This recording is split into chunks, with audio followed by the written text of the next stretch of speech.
Capítulo 1 del cielo que habló en fuego. Esa noche, el cielo no era un manto de estrellas, sino un espejo roto. Las nubes, densas y pesadas, comenzaron a abrirse con un resplandor que nadie en el pueblo había visto jamás. No era relámpago, no era aurora, era fuego, pero un fuego que no quemaba. Y allí, suspendidas sobre el convento, las letras aparecieron. Primero una, solitaria, temblando como si el mismo firmamento dudara en escribirla. Luego otra, y otra más, hasta que una frase entera ardió en el cielo: el tiempo ha terminado. Los ancianos se arrodillaron, los niños lloraron, y los monjes, que habían pasado la vida repitiendo salmos, guardaron un silencio espeso, incapaces de pronunciar siquiera una oración. Nadie entendía cómo podía ser posible, pero todos sintieron lo mismo: aquello no era un signo de consuelo, era una sentencia. Yo estaba allí, entre la multitud que alzó los ojos con el corazón latiendo en las sienes. Puedo jurar que escuché un sonido detrás de las palabras, como si alguien, invisible, estuviera escribiendo sobre el vidrio del universo con un clavo ardiente. De pronto, las letras comenzaron a cambiar. Lo escrito se borraba lentamente, como si un dedo divino lo corrigiera en vivo. Una nueva frase tomó forma: el elegido ya está entre ustedes. Un murmullo de espanto recorrió la plaza. Nadie sabía a quién señalaba esa revelación. Algunos miraron al abad del convento, esperando que hablara, pero sus labios se apretaron con un miedo que lo hacía parecer más pecador que guía. Entonces ocurrió algo aún más imposible. Las campanas de la iglesia, cerradas por la noche, comenzaron a sonar solas. No un tañido armonioso, sino golpes secos, ásperos, como huesos chocando entre sí. Cada campanada parecía subrayar lo que el cielo dictaba, como si Dios mismo marcara el compás de su sentencia. Las mujeres se taparon los oídos, pero el eco se metía por dentro, resonaba en el pecho, en la sangre. Los hombres se miraban con sospecha, preguntándose quién sería ese elegido. Y en medio del caos, un niño de apenas 12 años, un pastorcillo descalzo, levantó la voz: yo puedo leerlo. Todos giramos hacia él. Nadie le había enseñado a leer, ni en la escuela, ni en el convento. Era imposible, pero su mirada estaba fija en el cielo, y sus labios repetían palabra por palabra, como si las llamas le hablaran directamente a él. Un silencio mortal cayó sobre la aldea, porque si un niño podía leer el fuego, entonces no era un milagro, era una advertencia.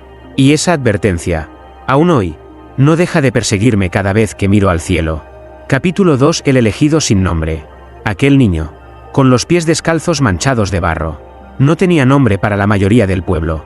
Era el pastorcito, el huérfano, el que cuidaba cabras. Nadie lo llamaba por su verdadero nombre, porque nadie lo sabía. Y sin embargo, esa noche, cuando repitió las palabras ardientes del cielo, todos lo miraron como si hubiera nacido de nuevo. Yo lo recuerdo temblando, con la voz quebrada, como si hablara en sueños, los ojos clavados en la profecía que seguía ardiendo arriba: el elegido ya está entre ustedes. La multitud retrocedió un paso, como si temiera contagiarse de lo que aquel niño llevaba en la piel. Nadie se atrevió a acercarse. Nadie, excepto la anciana Clara, la más piadosa del pueblo. Ella puso su mano arrugada sobre el hombro del muchacho y le susurró: si puedes leer lo que ninguno de nosotros comprende, entonces no es tu voluntad, es la de Dios. Pero el niño negó con la cabeza.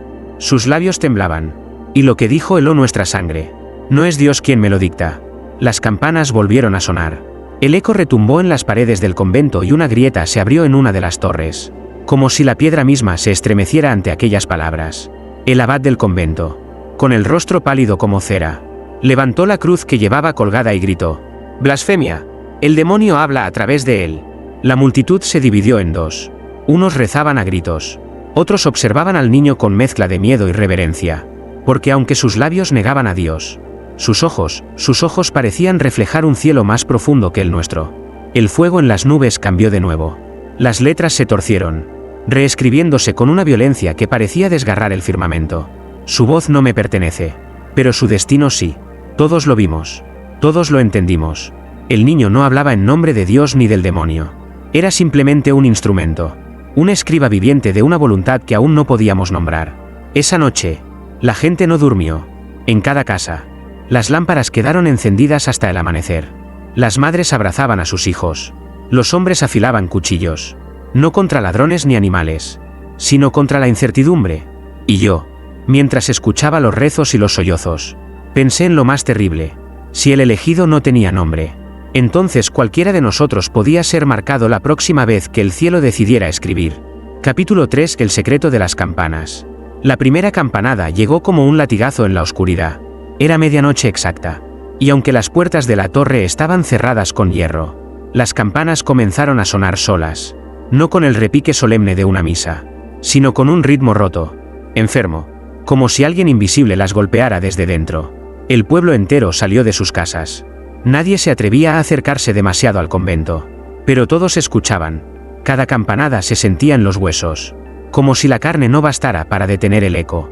Yo recuerdo haber contado los tañidos. 1, 2, 3, hasta 7. Y entonces el fuego del cielo, que parecía dormido desde la noche anterior, volvió a arder. Las letras se formaron lentamente, y cada campanada las acompañaba, como si la campana fuera la pluma. Y el cielo, el papel. 7 son los pasos hacia la caída. Los monjes, aterrados, subieron corriendo a la torre. Querían detener el repique, pero cuando empujaron la puerta de hierro, la encontraron cerrada desde dentro. Algunos juraron haber escuchado risas detrás de la madera, risas graves, imposibles de pertenecer a un hombre. El abad gritó órdenes. Mandó traer hachas para derribarla, pero cada golpe que daban contra la puerta resonaba al mismo tiempo dentro de nuestras cabezas, como si la campana se hubiera trasladado al interior de nuestros cráneos. Y entonces, el niño, el pastorcito sin nombre, volvió a hablar. Estaba pálido, con los ojos fijos en la torre, y sus labios murmuraron: no las intenten silenciar, porque no tocan para ustedes, tocan para él. Un silencio mortal siguió a esas palabras. Hasta el viento se detuvo, y justo en ese instante, las campanas cambiaron de ritmo. Ya no eran golpes desordenados, sino un repique lento, solemne, como si anunciaran una procesión que nadie había convocado. Las campanas sonaban, pero nadie subía ni bajaba. Ningún monje salió. Cuando al fin lograron abrir la puerta de hierro, la torre estaba vacía. Los cuartos resonaban todavía con el eco metálico, pero no había cuerda moviéndose, ni campanero escondido. Solo encontramos una inscripción grabada en la pared de piedra, húmeda y recién escrita, como si el hierro mismo hubiera sido usado para escribirla. El cielo habla, la tierra obedece. Desde esa noche, cada medianoche, las campanas repicaban solas, y cada tañido parecía ser un idioma secreto, un mensaje cifrado que aún no sabíamos descifrar.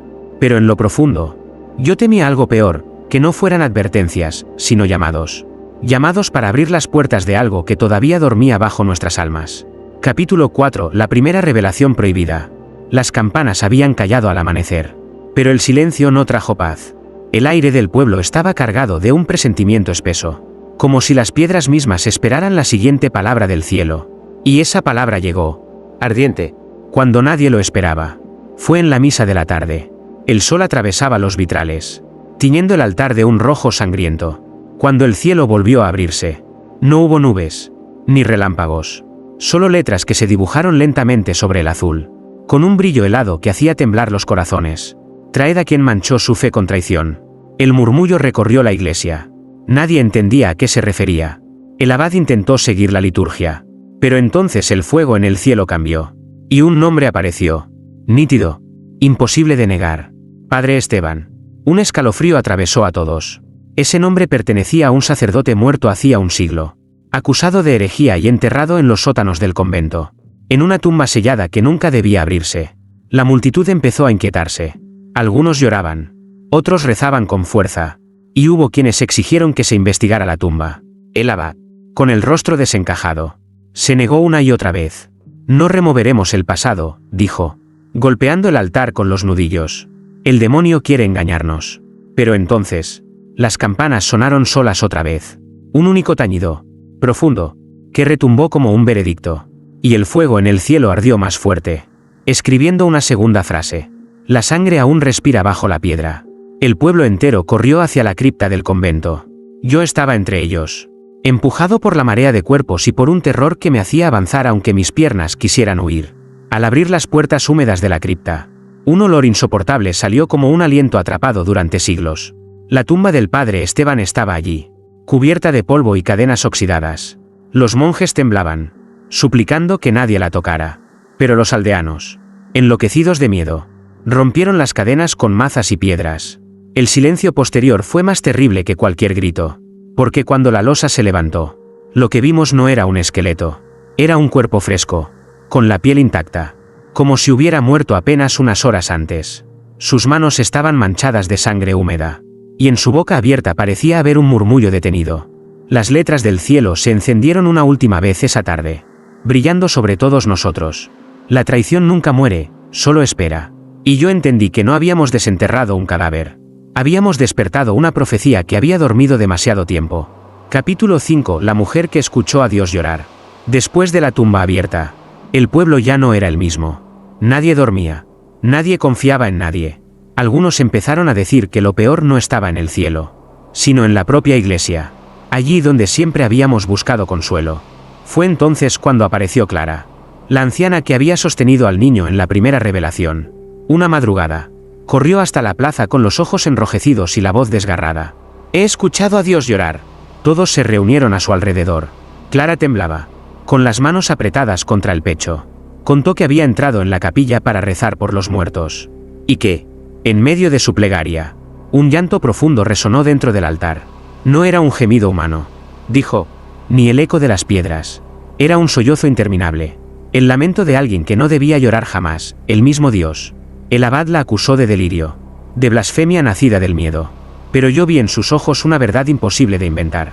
Y esa misma noche, algunos decidimos entrar en la capilla para comprobarlo. La iglesia estaba vacía, iluminada apenas por las velas consumidas. El aire olía a cera y a polvo viejo. Nos arrodillamos en silencio. Y entonces lo escuchamos. Un sonido débil, ahogado, como si viniera de muy lejos y al mismo tiempo estuviera dentro de nuestras cabezas. Era un llanto que desgarraba el alma. Las campanas no sonaron. El cielo no escribió nada. Pero el altar vibraba bajo nuestras manos, como si respirara. Y de esa piedra temblorosa salió la voz, quebrada, rota en lágrimas. No lo lean, no lo lean. Corrimos hacia afuera, aterrados. Y el murmullo nos siguió hasta la puerta, desvaneciéndose en el aire como humo. Clara cayó de rodillas, sollozando, repitiendo una y otra vez que Dios estaba suplicando, que el cielo no era revelación sino condena. El abad intentó negar lo ocurrido, jurando que eran ilusiones del demonio. Pero al amanecer, cuando el sol apenas tocaba la cruz del convento, el cielo se abrió otra vez. Una sola frase ardió sobre nosotros. El llanto no es mío, es el vuestro. Y todos comprendimos la verdad más insoportable. Lo que habíamos escuchado no era a Dios llorando por nosotros. Era nuestra propia condena, llorada desde el futuro que se acercaba a pasos de gigante. Capítulo 6. La resurrección de las palabras. El pueblo entero decidió que ya era suficiente. Después de los llantos en el altar, los hombres más valientes subieron a los tejados con telas negras, maderas y cruces. Querían cubrir el cielo, ocultar las palabras de fuego bajo un velo humano. Creían que si nadie las veía, la profecía perdería su fuerza. Yo estuve allí, mirando cómo los lienzos oscuros se desplegaban como alas sobre las casas. Durante unas horas, pareció funcionar. La noche cayó sin que ninguna letra brillara. Algunos rezaron de alivio, otros hasta se atrevieron a sonreír. Pero a medianoche, las campanas repicaron solas. Un estruendo sordo recorrió las nubes, y las telas comenzaron a arder sin consumirlas, como si fueran absorbidas por una luz que no necesitaba fuego. Las palabras regresaron, y esta vez no estaban escritas sobre el cielo, sino sobre nuestras propias paredes, las fachadas de las casas, los muros del convento, hasta los pozos de agua, se cubrieron de frases brillantes, vivas, que latían como heridas abiertas. Intentamos borrarlas con cal, con agua bendita, con cuchillos, pero cada trazo reaparecía segundos después, más fuerte, más nítido, como si la piedra misma la respirara. El niño sin nombre, de pie en medio de la plaza, levantó la voz con un tono que no parecía suyo. Las palabras no mueren, se esconden en lo que ustedes llaman hogar. Un viento helado atravesó el pueblo. Las letras en las paredes comenzaron a cambiar solas, moviéndose como serpientes de luz. Yo vi como una frase se desprendía del muro y flotaba en el aire, avanzando hacia mí como si buscara clavarse en mi pecho. La gente gritaba, corría, cerraba puertas y ventanas, pero las letras se filtraban por las rendijas, aparecían sobre la madera, sobre los espejos, incluso sobre la piel. Un hombre cayó al suelo, gimiendo, porque la profecía se había escrito en su frente. Otra mujer desmayó al ver su propio nombre ardiendo en sus brazos. Y entonces, el cielo rugió con una última sentencia. No podéis ocultar lo que ya ha nacido. Las palabras, como brasas vivas, quedaron grabadas en todo lo que tocábamos. Esa noche, entendimos que no eran simples frases. Eran seres. Eran semillas de algo que había comenzado a crecer dentro y fuera de nosotros. Capítulo 7. El Evangelio que cambió de noche. Esa noche, por primera vez en semanas, el pueblo intentó dormir. Las paredes seguían manchadas de frases brillantes. Pero el cansancio había vencido al miedo. Las velas se apagaron una a una. Y un silencio denso cubrió las calles. Yo también cerré los ojos, creyendo que al menos unas horas de oscuridad podían devolverme la cordura. Pero entonces lo escuché, un murmullo leve, como de plumas rasgando papel. Me levanté y miré hacia el muro de mi habitación. Las letras que ardían desde el día anterior estaban cambiando. Lo mismo ocurrió en cada casa, en cada calle. Las frases se reescribían solas, letra por letra, con una precisión cruel, como si alguien estuviera corrigiendo un evangelio olvidado. Lo escrito durante el día se borraba lentamente, y un nuevo mensaje surgía en su lugar. Al amanecer, el pueblo entero salió a la plaza para leer lo que había quedado grabado. Ya no eran amenazas, no eran nombres ni maldiciones. El mensaje, ahora, ofrecía algo distinto. Uno de ustedes debe cargar la cruz que no fue hecha por manos humanas. El camino no está sellado aún. La multitud se estremeció. Por primera vez, las palabras no hablaban de muerte inmediata, sino de una elección. Era como si el cielo hubiera abierto un resquicio de misericordia. Pero también era una trampa, porque nadie entendía qué significaba esa cruz, ni quién debía cargarla. El abad, con la voz temblorosa, aseguró que era una prueba divina, que Dios nos estaba ofreciendo redención. Pero el niño sin nombre, con la mirada fija en las letras ardientes, dijo algo que nos heló el alma. No es una oferta, es un precio. El murmullo creció entre la multitud. Algunos cayeron de rodillas, otros corrieron a esconderse, y hubo quienes miraron alrededor con sospecha, temiendo que el elegido ya estuviera marcado en secreto. Esa tarde, los muros volvieron a cambiar. Una sola frase se encendió sobre la puerta del convento. Si nadie la lleva, todos caerán. El pueblo entendió que la profecía ya no era un simple castigo, era un contrato. Y mientras el sol caía, yo sentí que algo invisible nos observaba desde lo alto, esperando que diéramos el primer paso hacia un sacrificio que ninguno quería nombrar. Capítulo 8. El sacerdote que perdió la fe al leer. El abad del convento, desgastado por noches sin sueño y por el terror de un pueblo que ya no creía en sus palabras, tomó una decisión desesperada. Dijo que la única forma de romper el círculo era enfrentar la profecía directamente, leerla en voz alta y arrancarle su poder con la fuerza de la fe. Los monjes lo rodearon en el altar mayor. El aire olía a incienso, pero debajo se escondía el hedor de la humedad y del miedo. El cielo estaba limpio, sin letras a la vista, pero en los muros seguía brillando aquella sentencia reciente. Uno de ustedes debe cargar la cruz que no fue hecha por manos humanas. El abad alzó la vista, respiró hondo y, con voz firme, comenzó a leer lo escrito. Al principio sonó como un salmo solemne, como si realmente estuviera bendiciendo las frases. Pero a medida que avanzaba, su voz se quebró, las letras ardieron con más fuerza, y cada palabra que salía de su boca parecía quemarle la lengua. Yo lo vi llevarse la mano a la garganta, ahogándose, mientras sus labios seguían moviéndose como si alguien más los controlara. Los fieles intentaron detenerlo, pero era inútil. Su voz ya no le pertenecía. De pronto, un silencio cortante cayó sobre la iglesia, y todos escuchamos el último fragmento de la profecía, escapando de sus labios ennegrecidos. Quien lea en voz alta, dejará de pertenecer a sí mismo. El abad gritó, un alarido seco, y cayó al suelo. Cuando lo levantaron, su lengua estaba oscura, como si se hubiera carbonizado desde dentro. Sus ojos, antes llenos de autoridad, estaban vacíos, sin brillo, sin fe. Ya no podía hablar, ya no podía rezar. El hombre que había dedicado toda su vida a Dios se convirtió en un cuerpo silencioso, un cascarón sin voz. El pueblo se dispersó, entre gritos y lágrimas. Algunos decían que era castigo por desafiar al cielo. Otros aseguraban que era prueba de que no era Dios quien escribía esas palabras. Porque ¿cómo podría el verdadero Señor silenciar a su propio siervo? Yo, mientras lo observaba con los ojos perdidos y la boca abierta en un vacío eterno, comprendí algo más terrible.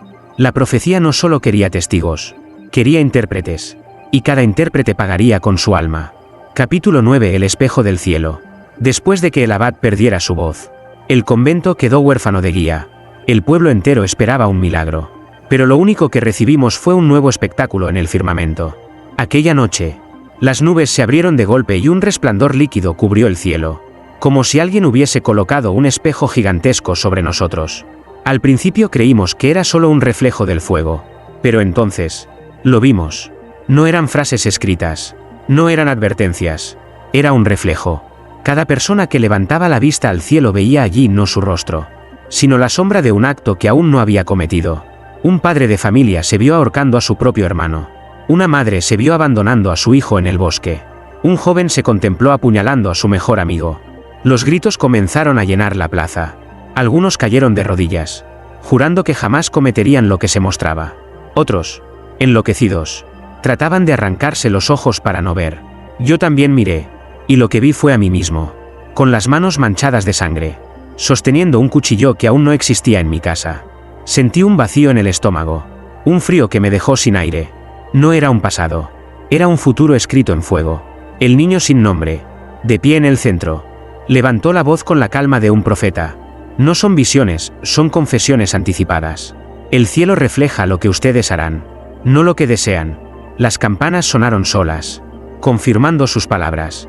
El eco rebotaba en cada muro, como si la piedra misma estuviera de acuerdo. La desesperación se convirtió en histeria. Algunos comenzaron a atacar a quienes habían visto en sus visiones, intentando evitar que el destino se cumpliera. Pero cuanto más luchaban, más inevitables parecían volverse esas imágenes. El hombre que se vio ahorcando a su hermano intentó huir de él, y esa misma noche fue encontrado colgando en su propio establo, con las manos de su hermano marcadas en su cuello. El pueblo entendió que el cielo no solo escribía palabras. El cielo nos estaba obligando a contemplar nuestros pecados futuros, como si la profecía no hablara del fin del mundo, sino del fin de nuestra inocencia. Esa noche nadie rezó, porque ya no había lugar para la oración. Solo quedaba esperar el momento en que cada reflejo se convirtiera en carne y sangre. Capítulo 10. La noche de los nombres. Esa noche, el cielo no se limitó a mostrar reflejos. Cuando la luna alcanzó su punto más alto, las nubes ardieron como un pergamino encendido, y las letras comenzaron a formarse con una claridad brutal. No eran frases ni advertencias, eran nombres. El primero en aparecer fue Isabel Márquez, la joven que vendía pan en la plaza. La multitud la rodeó, aterrada. Ella lloraba, jurando que no entendía nada. Antes de que el amanecer llegara, la hallamos muerta, con el pan todavía en las manos, como si la vida se hubiera apagado en un suspiro. Luego, el cielo escribió otro nombre, y después, otro más. Cada campanada de medianoche traía un nombre nuevo, escrito en fuego sobre las estrellas. Y con cada nombre, el pueblo se hundía en la desesperación. Yo lo vi con mis propios ojos. El cielo no se equivocaba. Los cuerpos caían uno a uno, como si la lista estuviera ya completada desde el principio de los tiempos. No importaba si huían, si rezaban, si intentaban esconderse. La muerte los alcanzaba antes de que el sol tocara el horizonte. Las familias se encerraban en sus casas, esperando no ver su apellido ardiendo sobre las nubes. Otros corrían al convento, golpeando las puertas, suplicando a los monjes que los protegieran con exorcismos. Pero los monjes estaban tan aterrados como todos nosotros, y el abad, reducido al silencio desde su castigo, solo podía llorar en un rincón, impotente. El niño sin nombre se adelantó entre la multitud. Sus ojos brillaban como si él ya supiera lo que estaba por ocurrir. Señaló al cielo y dijo: no son nombres elegidos, son nombres escritos desde siempre. Ustedes no mueren porque los llaman porque ya han muerto en la palabra. Un silencio sepulcral siguió a sus palabras. Y de pronto, todos levantamos la vista. El cielo ardía con un nuevo resplandor. Las letras comenzaron a trazarse lentamente, como un cuchillo cortando el aire. Y esta vez, el nombre que apareció no fue el de un vecino cualquiera. Era el mío. Sentí que la sangre se me helaba. La gente me miró con horror, retrocediendo como si ya estuviera muerto. Yo grité, corrí, intenté cubrirme con mantos, con cruces, con tierra misma, pero nada sirvió. La profecía ya me había nombrado. Y cuando la última campanada sonó, entendí lo inevitable. El cielo no escribía para advertirnos, escribía para poseernos. Capítulo 11. El elegido marcado. Después de la noche de los nombres, el pueblo entero quedó al borde de la locura. Muchos huyeron hacia los montes, otros se encerraron bajo tierra, y algunos incluso intentaron borrar su propia existencia, destruyendo documentos y tumbas, como si el cielo pudiera olvidar lo que nunca había sido escrito. Pero entonces ocurrió lo inevitable. El niño sin nombre, aquel pastorcito que desde el principio había leído las letras ardientes, despertó una madrugada con gritos ahogados.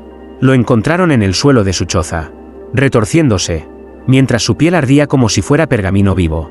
No eran quemaduras, eran palabras. Sobre su pecho, sus brazos y su espalda se dibujaban frases enteras, en un fuego que no consumía pero dejaba cicatrices incandescentes. Los monjes lo envolvieron en mantas, intentando sofocar el resplandor, pero cuanto más lo cubrían, más brillaban las letras a través de la tela. Cuando lo sacaron a la plaza, todos vimos lo que estaba escrito sobre su piel. Él llevará lo que ustedes rechazan. Él cargará la cruz que no fue hecha por manos humanas. Un silencio de terror cayó sobre nosotros. El pueblo entero entendió que la profecía ya no buscaba nombres al azar. Había señalado a uno solo, y lo había marcado como instrumento de su voluntad. El niño lloraba, suplicando que se lo arrancaran, que borraran aquellas frases de su carne. Pero cada lágrima que caía sobre su piel solo avivaba más el resplandor, como si el llanto fuera tinta para la escritura sagrada. El abad, incapaz de hablar, apenas levantó la cruz desde un rincón, con los ojos vacíos. Los demás monjes murmuraban salmos entrecortados, sin fe, como si rezaran a un Dios que ya no escuchaba. Esa misma noche, las campanas repicaron solas, y el cielo se abrió una vez más. No mostró frases ni reflejos. Mostró el cuerpo del niño proyectado en el firmamento, con las mismas letras ardiendo sobre su piel, visible desde cada rincón del pueblo. Y entonces el firmamento dictó una última sentencia. El elegido ya no pertenece a los hombres. Yo lo vi arrodillarse, con la piel incandescente iluminando la plaza, y comprendí que ya no era un pastor, ni un niño, ni siquiera un inocente. Era la página en blanco donde el cielo escribía su verdad más oscura. Capítulo 12. El altar que respondió. El niño marcado ya no podía ocultarse. Sus cicatrices ardientes lo convertían en faro de una verdad que nadie quería mirar. El pueblo, dividido entre miedo y devoción, decidió llevarlo al único lugar donde aún podía haber respuestas, el altar mayor del convento. Recuerdo la procesión silenciosa. Hombres y mujeres avanzaban con antorchas apagadas, como si la luz del niño fuera suficiente para guiarlos. Nadie se atrevía a tocarlo, pero todos lo rodeaban con miradas expectantes, como si su carne escrita fuera la última Biblia. Al llegar al altar, el aire cambió. No era incienso lo que flotaba, sino un olor espeso, como hierro fundido mezclado con ceniza. El niño se arrodilló, temblando, y en ese instante la piedra comenzó a vibrar bajo sus manos.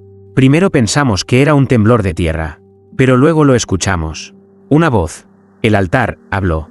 No fue un eco metálico ni un murmullo fantasmal. Fue una voz humana, profunda, desgarrada, que parecía salir de las entrañas de la piedra. Él ha sido escrito. Ustedes han sido condenados. Un grito recorrió la iglesia. Algunos huyeron. Otros se arrodillaron llorando. Pero nadie podía negar lo que oía. El altar continuó, con un tono que no admitía réplica. La cruz ya está forjada. No de madera, no de hierro, de carne. Y él la llevará. El niño sollozaba, apretando el pecho donde las frases ardían más fuertes. Yo lo vi levantar los ojos hacia el altar, como suplicando piedad. Y entonces ocurrió lo imposible, las palabras sobre su piel comenzaron a moverse, como si buscaran acomodarse para formar un mensaje nuevo. El altar respondió a esas marcas vivientes, pronunciando lo que todos vimos aparecer en su cuerpo. La redención no es gratuita.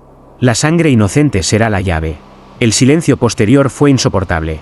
El pueblo entendió que la profecía había dejado de ser escritura en el cielo. Ahora estaba encarnada. Respiraba. Hablaba a través de piedra y carne.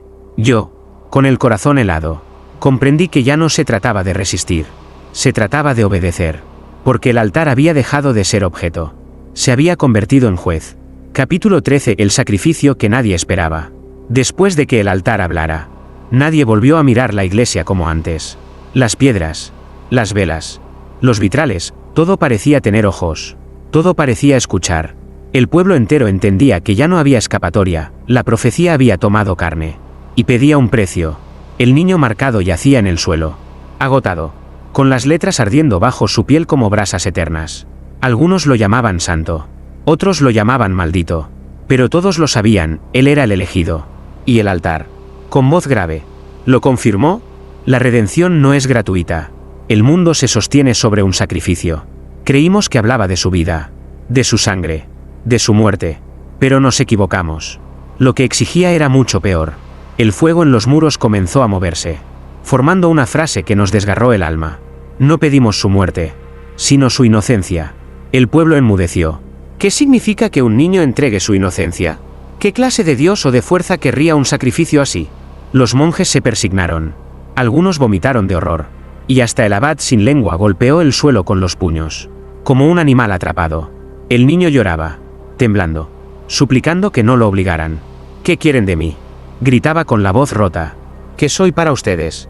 Y el cielo respondió, encendiéndose con una claridad insoportable. Eres la página en blanco. Eres la palabra antes de ser palabra. Y si escribimos sobre ti, el mundo seguirá girando. La multitud se partió en dos. Algunos cayeron de rodillas, convencidos de que aquel sacrificio traería salvación. Otros, entre ellos yo, sentimos un frío atroz en las entrañas. Porque eso no era fe. Era condena disfrazada de profecía.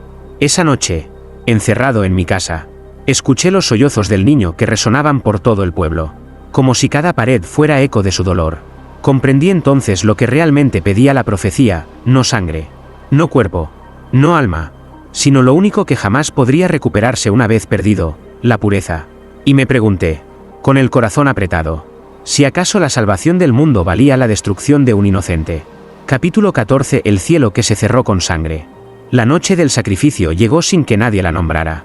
El niño marcado fue llevado de nuevo al altar, con las frases brillando sobre su piel como brasas que nunca se apagaban. Nadie lo ató, nadie lo empujó, caminaba solo, como si una fuerza invisible lo arrastrara hacia su destino. El pueblo entero se reunió en la plaza. Nadie respiraba fuerte, nadie osaba moverse. Hasta las campanas callaban, como si esperaran la última sentencia. Entonces el cielo comenzó a abrirse, no con fuego, no con reflejos, sino con un resplandor rojo, espeso, como sangre extendiéndose sobre un lienzo infinito. Las letras aparecieron una vez más, gigantes, abarcando todo el horizonte. El precio ha sido aceptado. Un viento helado sacudió el convento. Las velas se apagaron solas y el altar vibró con un rugido que no era de piedra, sino de carne viva. El niño se arrodilló, llorando, y sus lágrimas cayeron sobre las losas, transformándose en gotas de sangre. Yo lo vi, su piel se abrió en surcos finos, como si las palabras quisieran escapar de su cuerpo. Cada letra tatuada comenzó a sangrar, y la plaza entera se tiñó de rojo. No era solo su dolor, era el nuestro. Las madres gritaban, los hombres se golpeaban el pecho, pero nadie podía acercarse. El cielo rugió una vez más, y la sangre comenzó a llover. No eran gotas comunes, cada una caía con un peso terrible, manchando las casas, los campos, los cuerpos. El mundo entero parecía hundirse bajo esa marea carmesí. Cuando la tormenta cesó, el cielo ya no brillaba. Las nubes se cerraron como una herida sellada a la fuerza. No quedó ninguna palabra, ningún reflejo, ningún eco, solo silencio. Un silencio tan profundo que parecía definitivo. El pueblo, empapado en sangre, creyó que todo había terminado, que la profecía había cumplido su curso, y que al fin tendríamos paz. Pero en lo más hondo de mi pecho sentí lo contrario. El cielo no se había callado porque todo estuviera resuelto. Se había callado porque el verdadero final aún no había comenzado. Capítulo 15. La última palabra. Pasaron los años. El pueblo se reconstruyó con manos temblorosas, pero jamás con corazones tranquilos. La sangre de aquella noche aún manchaba las piedras del convento, aunque los monjes juraban haberlas limpiado 1000 veces. Los campos volvieron a dar fruto. Los niños volvieron a correr en las calles. Pero nadie levantaba la vista al cielo. Nadie. El niño marcado ya no estaba entre nosotros. Algunos decían que había muerto en silencio. Otros, que caminaba todavía, errante, convertido en carne de profecía. Nunca encontramos su cuerpo. Solo quedaba su recuerdo, grabado en cada pesadilla. Yo envejecí con ese peso en los hombros. Creí que el cielo había decidido cerrarse para siempre, que su juicio se había sellado con sangre y silencio. Pero me equivoqué. Una madrugada, mientras caminaba solo por la plaza vacía, lo sentí. El aire cambió, el viento se detuvo, y entonces, el firmamento se abrió una vez más. No hubo fuego, ni relámpagos, ni lluvia roja, solo una claridad suave, casi hermosa, que hizo brillar las lágrimas en mis ojos cansados. Y allí, en medio del cielo, apareció una única palabra. Todavía. La leí con el corazón encogido. No era una sentencia, no era una promesa, era un eco, una herida que nunca había cerrado. todavía significaba que nada había terminado, que el sacrificio no fue suficiente, que la profecía no era un libro concluido, sino una página eterna, esperando seguir escribiéndose sobre quienes quedábamos vivos. Caí de rodillas, incapaz de respirar. Sentí que la misma palabra se tatuaba en mi piel, invisible pero real, como un fuego secreto que me acompañaría hasta el fin. Y en ese instante lo comprendí todo. El cielo no buscaba finales. El cielo buscaba continuidad, porque mientras alguien lo recordara, mientras alguien lo contara, la profecía seguiría viva. Y yo acababa de convertirme en su último escriba. Epílogo: el eco que nunca muere. Dicen que el cielo volvió a cerrarse, pero yo sé la verdad. El cielo no se cierra, espera, como un libro que descansa en la mesa, abierto en la última página, aguardando a que alguien se atreva a leer lo que sigue.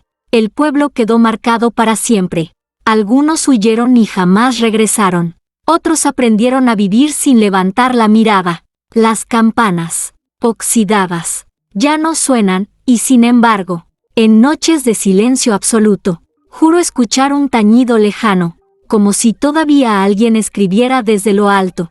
El altar permanece intacto, cubierto por telas y cadenas, pero respira. A veces, al pasar cerca, siento que murmura mi nombre con un hilo de voz que no pertenece a ningún hombre. El niño elegido nunca volvió, pero en sueños, lo veo caminando entre montañas, con las palabras aún ardiendo en su piel, como un evangelio viviente condenado a no apagarse jamás. Quizá carga con la cruz invisible que nos salvó por un instante, o quizás simplemente deambula, esperando el próximo pueblo que deba leer su condena en el cielo. Y yo, viejo ya, escribo estas líneas con la certeza más cruel. La profecía nunca terminó, se detuvo, se escondió, y en cualquier momento, en cualquier cielo, sobre cualquier aldea olvidada, las letras volverán a arder solas. Cuando eso ocurra, recordarán esta historia, recordarán nuestras muertes, nuestros gritos, nuestro miedo, y entonces entenderán lo que yo entendí demasiado tarde, que la última palabra no fue fin, la última palabra fue, y siempre será, todavía,